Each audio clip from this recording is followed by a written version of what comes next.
국민의힘 김기현 대표가 윤석열 대통령의 의중까지 언급하며 정치권에 거론되는 내년 총선 검사 공천서를 강하게 부인했습니다. 그런가 하면 혁신위가 본격적으로 활동에 들어간 민주당 역시 공천을 놓고 개파 간 기싸움을 예고하고 있습니다. 박광열 기자가 보도합니다. 국민의힘 김기현 대표는 당 안팎에서 끊이지 않는 검사 공천설에 대해 그럴 일은 없을 거라고 거듭 선을 그었습니다. 특히 용산의 뜻도 똑같다며 자신의 발언에 더 힘을 실었습니다.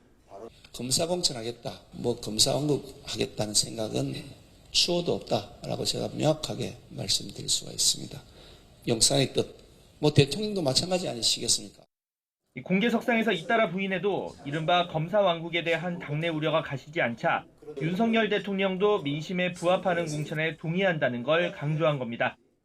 많은 분들이 용산에서 오다가 내려가가지고 낙점할 것이다, 낙하산할 것이다. 그래서 검사가 그냥 여기저기 마구 바뀔 것이다 그러는데 그런 일 없습니다.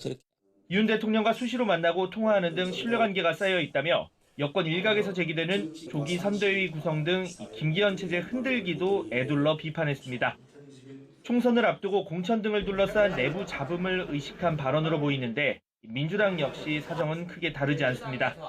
공천 기득권 혁파를 개혁의 기치로 내건 혁신위의 활동 방향을 놓고 벌써 개파 간 신경전이 불거지는 모습입니다. 당장 비명계를 중심으로 지난 1년 이재명 지도부와 대선 그리고 지방선거 패배에 대한 책임을 물어야 한다는 기류가 감지되고 있습니다. 어떤 문제에 대한 제한 없이 전면적으로 당을 한번 들여다볼 기회가 반드시 있어야 된다라고 생각을 했기 때문에 그런 시점이 마지막 시점이 온 것 같고요. 이 표면적인 이유는 제대로 된 쇄신이지만 결국 내년 총선 공천권을 이재명 대표가 쥐고 있다는 현실과 맥이 닿아 있다는 분석이 많습니다. 같은 이유로 친명계에선 현 지도체제 아래에서 안정적인 혁신을 위해 비명계의 비판에 견제구를 날리고 있습니다. 제가 친명계 핵심인데 아는 사람이 한 명도 없습니다. 저번 대선 때 이재명 후보가 1,600만 표를 얻었잖아요. 네. 그럼 이재명 후보를 찍었냐 안 찍었냐? 그러면 이거를 하면 너무 좀 과도한 거 아니에요? 인위적인 물갈이는 없을 거라며 비명계를 달래면서도 이재명 대표 지지세가 강한 것으로 평가받는 권리당원 입지 강화 등을 꾀하려는 분위기도 엿보입니다.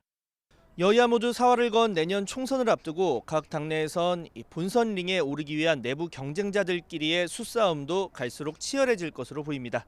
YTN 박광열입니다.